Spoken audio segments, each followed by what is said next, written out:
Le boom de l'aviation du début du XXe siècle est passé aussi par l'Empire russe. Des sections aéronautiques, des aéroclubs et leurs propres concepteurs apparaissent. L'un des pionniers de la construction aéronautique dans l'Empire russe était Igor Ivanovitch Sikorsky. Ces avions n'étaient en aucun cas inférieurs aux avions étrangers, et les surpassaient même souvent en termes techniques.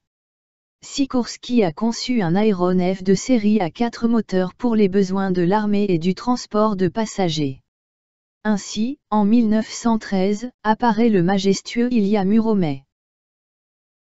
Le nouvel avion est devenu une réalisation technique avancée de son temps, le premier bombardier multimoteur au monde, le premier avion de passagers spécialisé au monde. L'hydravion basé sur Ilya Muromets est resté le plus grand jusqu'en 1917. Le géant Sikorsky effectua son premier vol le 23 décembre 1913. L'Ilya Muromets était un biplan classique avec une aile inférieure raccourcie.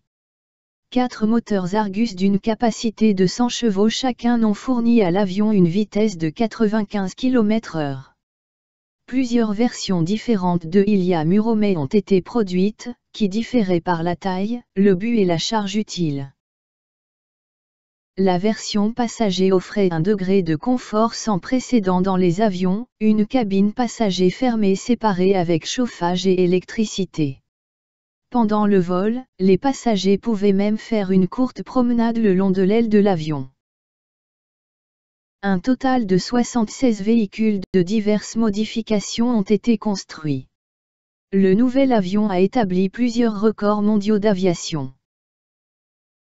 Ainsi, le 12 février 1914 un record de capacité de charge a été établi. Ilya Muromets sous le contrôle de Sikorsky lui-même a soulevé 16 personnes et un chien dans les airs. Le poids total de la charge était de 1290 kg.